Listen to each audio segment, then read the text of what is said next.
इसलिए कि अभी जो कोरोना का सिचुएशन हमारा पूरा देश में है, बहुत ही ज्यादा हो रहा है, खास करके हमारा छिंदवाड़ा में। और इस उसके में बहुत ही टेंशन में था, और मैं बहुत भक्त लोगों के साथ बात करने का प्रयास भी किया था कि आपने अपना लोग बहुत सावधान रहना है, क्योंकि अभी हमको सावधान रहना है। और वैक्सीनेशन का जब भी मौका आएगा हमको वैक्सीन लेना है। तो हमारा जो साप्ताहिक जो कार्यक्रम था, संडे कार्यक्रम, तो उसको हम बंद नहीं होना देना चाहते हैं। तो इस कारण से हमने ऑनलाइन ये कार्यक्रम शुरुआत किया, जिससे कम से कम हमको जो कंटिन्यूटी था, वो हमको बनाए रहे। तो हमने आज का जो हमारा क्लास का टॉपिक्स है, मृत्यु पर विजय। तो आपने हमारा व्हाट्सएप ग्रुप में पोस्टर देखा था, बहुत सुंदर पोस्टर बनाया हमारा मीडिया डिपार्टमेंट।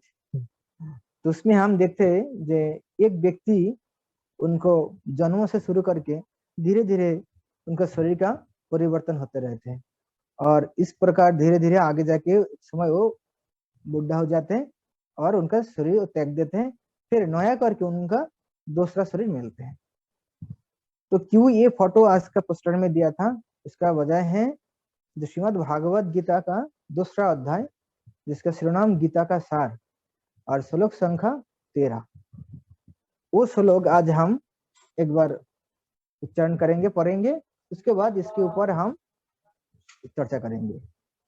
तो श्लोक आप लोग जानते हैं, बहुत ही फेमस श्लोक है। तो आप लोग पीछे पीछे एक बार बोलिए। देहिनोऽस्मिन् यथा देहे कौमारं यौवनं जरा था देहांतरो प्राप्ति धीरस्तत्र न मुह्यते। प्रभुपाद, ये श्लोक का अनुवाद इस प्रकार से लिखा है कि जिस प्रकार शरीरधारी आत्मा इस वर्तमान शरीर में बाल्यावस्था से तरुण अवस्था में और फिर वृद्धावस्था में निरंतर अग्रसर होता रहता है, उसी प्रकार मृत्यु होने पर आत्मा दूसरे शरीर में चला जाता है।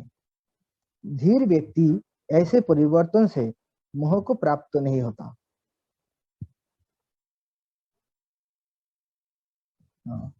तो क्या बात है, यहाँ जो हमने फोटो में देखा है, हमारा व्हाट्सएप ग्रुप में जो फोटो है आज का प्रोग्राम का, उसमें इस प्रकार से ही बनाया है कि एक व्यक्ति जिनको जन्म होते हैं कहाँ पे, मातृगर्भ में जन्म होते हैं, फिर वहां से शुरू करके वो धीरे धीरे बड़ा होते हैं, फिर एक मनुष्य का जैसा उनको रूप मिलते हैं, और उसके बाद उनको जन्म होते हैं। जन्म के बाद धीरे धीरे उनको वृद्धि होते हैं, वो बाल्य अवस्था में आते हैं, फिर जवान अवस्था में आते हैं, फिर धीरे धीरे वो बुढ़ा होते हैं, और एक समय उनका मृत्यु होते हैं। तो इसमें बोलते हैं कि जो बुद्धिमान धीर व्यक्ति, धीर मतलब कौन है, इसमें धीर शब्द का प्रभुपाद जी ने बताया, जो धीर व्यक्ति जो हर किसी में धैर्य का भी खोते नहीं, वो हमेशा धैर्य को बनाए रखते हैं, इसको बोलते हैं धीर व्यक्ति। तो ऐसा कौन व्यक्ति हो सकता है जिनके पास आत्म साक्षात्कार का ज्ञान है, वो ऐसा शांत व धीर रह सकते। कभी दुख में दुखी नहीं होते, और सुख मिलने से वो ज्यादा उत्साह प्रोत्साहित नहीं होते, इसको बोलते हैं धीर। हमेशा वो एक ही स्थिति, उनको जो बैलेंस है वो बनाए रखते। तो हम ये श्लोक के ऊपर चर्चा करने के पहले हमारा जो करंट सिचुएशन है उसके ऊपर थोड़ा सा हम चर्चा करें। जैसा अभी कौन सा सिचुएशन चल रहा है, कोरोना के सिचुएशन। तो ये कोरोना के कारण देखिए, ये कोरोना आज का नहीं है, हम पिछले साल इसी समय भी लॉकडाउन था, तो इसी समय से ही कोरोना चल रहा था। बीच में थोड़ा सा कोरोना का प्रभाव कम हुआ था, जिस कारण से लोगों का मन में साहस खुशी आया था कि हाँ ठीक है, हमारा जो स्वाभाविक जीवन है वो पहला जैसा था ऐसा हो रहा है। लेकिन दुर्भाग्य क्रम में क्या हुआ, फिर दोबारा ये कोरोना ज्यादा हो रहा है, और इतना तेज हो रहा है कि लोगों को बहुत ही डर लग रहा है। बल्कि जो ट्रांसपोर्टेशन सिस्टम है, जैसा ट्रेन, ये अभी तक कंटिन्यू चल रहा है, क्योंकि हमारा केंद्र सरकार चाहते नहीं कि दोबारा लॉकडाउन लगाए। इसका बहुत रीजन है, उसमें हम नहीं जाएंगे। हमारा बोलने का अर्थ है कि हम कोरोना से सब लोग भयभीत है, डरे हुए हैं। क्यों? कि सबके मन में एक डर है कि कोरोना होगा तो फिर हमको भी मृत्यु हो सकती। और इसका एक वजह है कि इसका कोई इलाज नहीं है। इसका वैक्सीन अभी बाजार में आया, लेकिन वो अभी इतना तेजी से पूरा भारत में इसको वैक्सीनेशन नहीं कर पा रहा है। 130 करोड़ लोग हैं अभी, लगभग मान लीजिए 7.5-8 कोटी लोगों का वैक्सीनेशन हुआ है। तो ये 130 करोड़ के पास कुछ भी नहीं है। तो इस कारण से लोग बहुत डरे हुए हैं, इतना डरे हुए कि वो घर से बाहर निकलना नहीं चाहते। केवल यही नहीं है,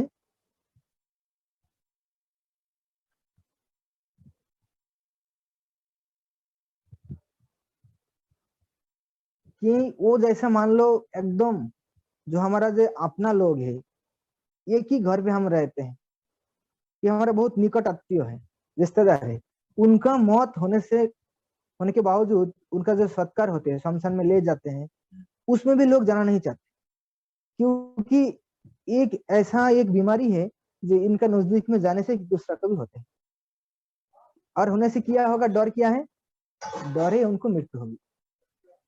इस कारण से सब लोग अपना जो लोग है उनको भी छूना नहीं चाहते, जो इतना प्रिय था, अभी उनसे वो डर रहा है। क्यों? क्योंकि उनको भी मृत्यु होगा। मतलब हम सभी लोग हम मृत्यु से डरते हैं। इस कारण से हम अभी घर से बाहर नहीं जाना चाहते। और हम भी नहीं है, सरकार भी समझते, इसलिए उन्होंने भी ये सिस्टम बनाए रखा, लॉकडाउन बनाया, और उसको मतलब कड़ाई से पालन करने के लिए पुलिस प्रशासन भेज दिया। कितना लोगों को मारते हैं, कितना जुर्माना करते हैं, कि सब लोग स्वस्थ रहे, अच्छा रहे, अच्छा जीवन बिताए, ये चाहते हैं लोग। लेकिन ये तब तक संभव नहीं होगा जब तक हमारा पास श्रीमद् भागवत गीता का ज्ञान नहीं हो। इसलिए सारी समस्या से मुक्त होने के लिए हमको फर्स्ट जो चीज जरूरत है वो श्रीमद् भागवत गीता की है, जो भगवान श्री कृष्ण आज से 5,000 से ज्यादा साल पहला उन्होंने हमको दिया है। और जिन्होंने उन्होंने जो ज्ञान दिया था पहला जैसा था, अभी भी ऐसा ही है। तो ये आज जो हमने श्लोक हमको मिला है, ये बहुत ही सौभाग्य का बात है। जो मृत्यु से हम डर रहे हैं उसके ऊपर ही आज श्लोक में भगवान बोल रहा है। क्या बोल रहा है?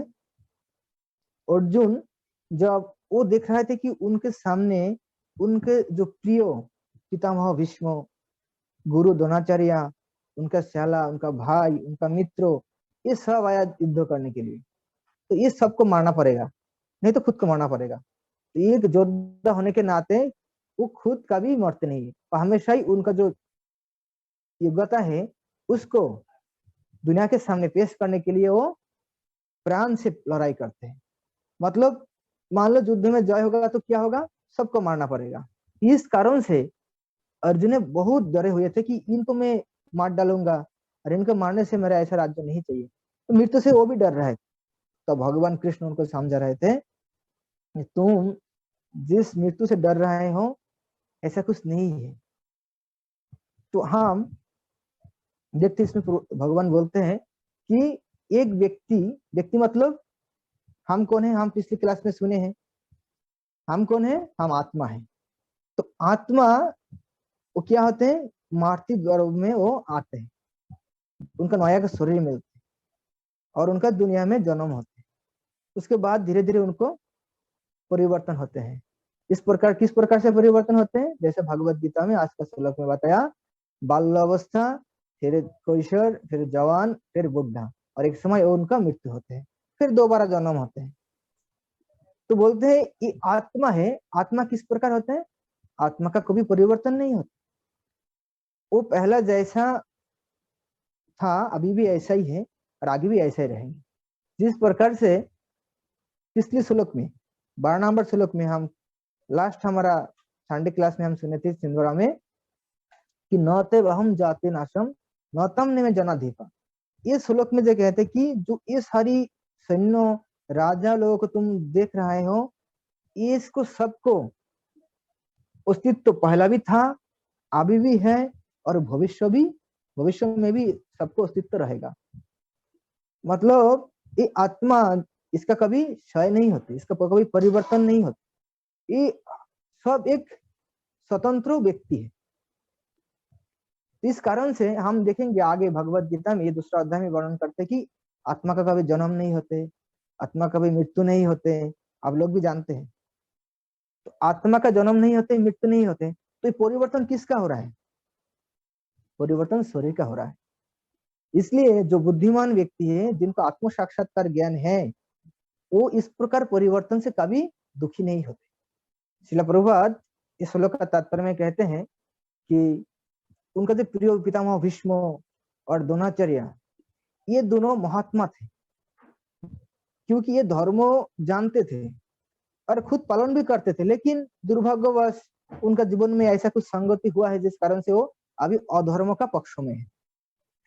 तो भगवान प्रभुपाद जी इसमें बोलते हैं कि इनको मृत्यु के बाद इनको कोई निम्न जोनि प्राप्त नहीं होगा, निश्चित इनको कोई उन्नत जोनि मतलब दिव्य शरीर मिलेगा, ये भगवत धाम जाएंगे, और भगवत धाम नहीं जा पाएंगे, कम से कम स्वर्ग तो निश्चित मिलेगा। ये कहने का अर्थ है जो कृष्ण भक्ति में आते हैं तो उसके लिए उनके लिए एक सुनिश्चित संदेश है। आप मान लो ये जीवन में आप भक्ति कर रहा है, लेकिन आपको भक्ति पूरा नहीं हो रहा है, लेकिन उसके बीच में आपका देहांत हो गया, तो लोगों को लग सकती है कि अरे हमको तो भगवान प्राप्ति नहीं हुआ, हम भगवत धाम कैसे जाएंगे, हमारा मोक्ष कैसे मिलेगा। तो इसलिए भगवान बोलते हैं कि भक्ति अविनाशी होती है, कोई टेंशन नहीं है, चिंता मत करो, तुमको अभी भगवान के जो धाम है वह जा नहीं पा रहा है, कोई बात नहीं, तुमको कभी भी नरक दर्शन नहीं होगा, निश्चित रूप में तुम लोगों ने स्वर्ग में जाओगे, कुछ दिन वहां पे सुख में रहोगे और फिर दोबारा दुनिया में आएंगे, और दोबारा जब भौतिक दुनिया में आएंगे तब फिर तुमको कृष्ण भक्ति करने का मौका स्वयं भगवान प्रदान करेंगे। और जो ऐसा कृष्ण भक्ति नहीं करेंगे उनको क्या होगा? निश्चित रूप वो नरक में जाएंगे और उनका निम्न जोनि मिलेगा, मतलब सुअर, कुत्ता, बिल्ली, गाय, पेड़ पौधा, कीड़ा मकोड़ा कुछ भी बनेगा, मनुष्य नहीं बन पाएगा। तो कम से कम अगली जन्मों मनुष्य शरीर हमको मिलेगा, इसको सुनिश्चित करने के लिए हमको भगवत भक्ति करना चाहिए, मतलब कृष्ण भक्ति को हमको अपनाना चाहिए।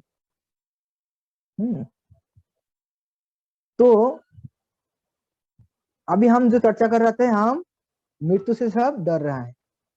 अभी हमको क्या मिला कि हम आत्मा है, आत्मा का कभी मृत्यु नहीं होते हैं।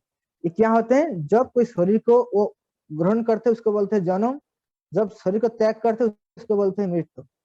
इसके साथ किसका तुलना किया भगवान ने? नेक्स्ट एक श्लोक में भगवान बोलते हैं जो पुराना फाटा जो कपड़ा है, ये जब हम क्या करते हैं, जब पुराना होते हैं फट जाते हैं तब क्या करते हैं, उसको हम निकाल के नया कपड़ा पहनते, उससे हमारा कभी दुख होते हैं? नहीं होते, उससे हमको आनंद मिलते हैं। उसी प्रकार जो धीर व्यक्ति है, जो जिनको ये ज्ञान है, वो इस प्रकार शरीर का परिवर्तन में कभी दुखी नहीं होते। तो हमको इससे क्या मिला? जो हमारा जन्म नहीं होते, हमारा मृत्यु नहीं होते, केवल शरीर का परिवर्तन होते हैं। तब देखिए, जब हमारा मृत्यु नहीं होते फिर हम मृत्यु से क्यों डरेंगे? दुनिया का सब लोग, केवल दुनिया का लोग नहीं है, असुर लोग भी चाहते थे, जब देवता लोग भी चाहते थे कि वो अमर बने,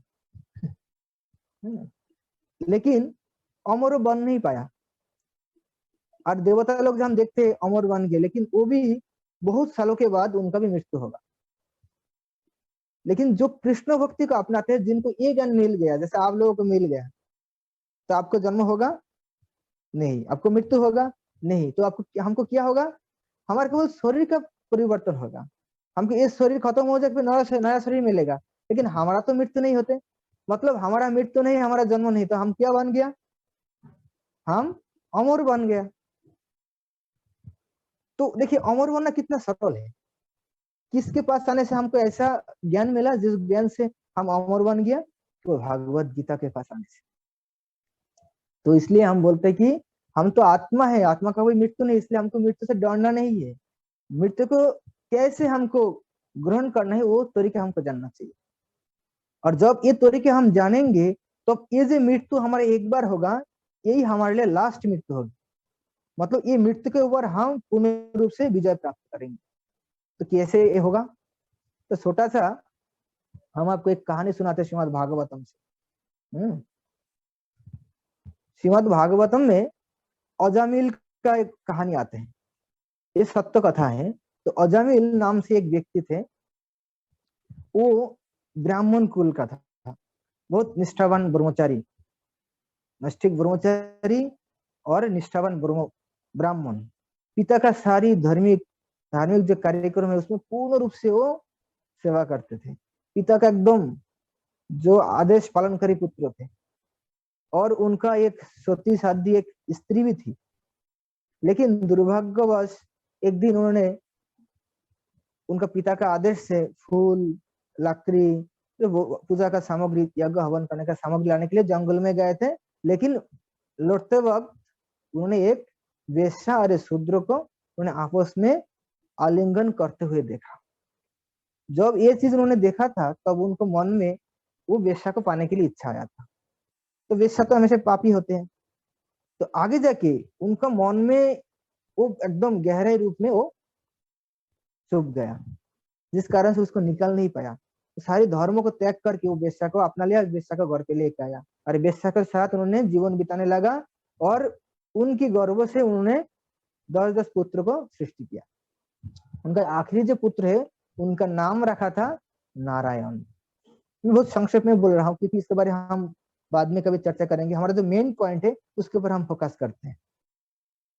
तो वो जो लास्ट जो उनको पुत्र है नारायण, ये नाम भी एक साधु उनको बताया था, जो तुम्हारा जो पत्नी है उनकी पेट में जो बच्चे है पुत्र है, उनका नाम जरूर नारायण रखता है। तो छोटा जो बच्चे होते हैं उसके प्रति पिता माता का लाड़ प्यार ज्यादा ही होते हैं। तो ये अजामिल का भी ऐसा ही था, बल्कि पापी थे फिर भी।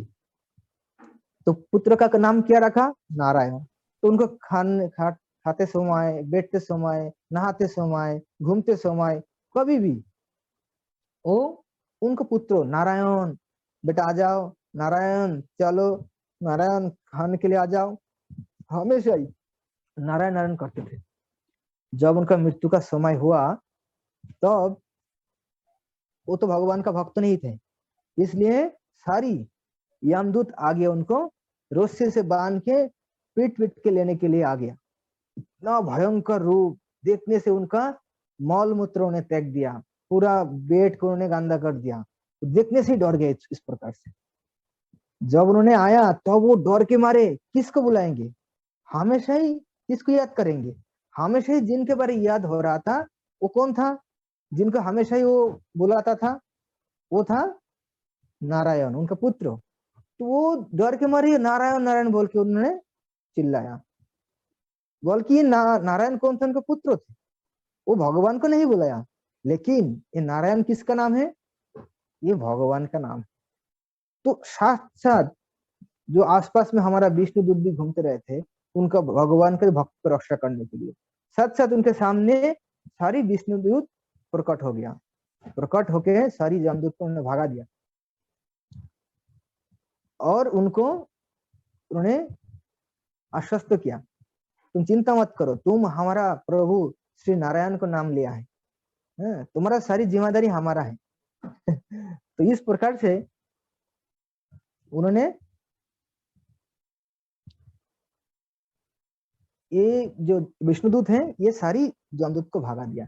तो जमदूत ने उनको इस प्रकार से भगाया, तुम यमराज का दूत हो, तुम धर्म का बहुत तुमको धर्म का बहुत ज्ञान है, लेकिन तुम लोग कैसे अधर्म कर सकते हो? तो वो यमदूत बोल रहे थे कि अरे हमने कैसे अधर्म कर रहे हैं, हम तो हमारा प्रभु यमराज का आदेश से हमारे लेने के लिए बहुत बड़ा पापी है। ये कितना पाप किया इसका कोई हिसाब नहीं है, ये अभी जाके देखना पड़ेगा इन्होंने कितना पाप किया। तो उन्हें बोलते नहीं, तुम लोग जानते नहीं धर्म क्या है, तुम जाओ तुम्हारा प्रभु को पूछो। जे मृत्यु के समय जो भगवान श्री हरि भगवान कृष्ण के नाम लेते हैं तो उनका क्या स्थिति होते हैं। जाके जब यमराज के पास गया, सारी जमदूत जाके पूछ रहे थे, प्रभु ऐसा तो दुनिया में कभी भी नहीं हुआ हमारा साथ, जैसा आज हुआ। आज कहा से कुछ दिव्य पुरुष आके हमको वहां से भागा दिया और उन्हें बताया कि हमारा कोई धर्म ज्ञान नहीं है, लेकिन आप तो धर्म का राजा है, धर्मराज, तो आप बताइए हमारी गलती कहाँ हुआ है। तब उन्होंने धर्मराज यमराज ने बताया, देखो जो कृष्ण भक्त है वो कितना कुछ कर रहा है, वो हमको जरूरत नहीं है।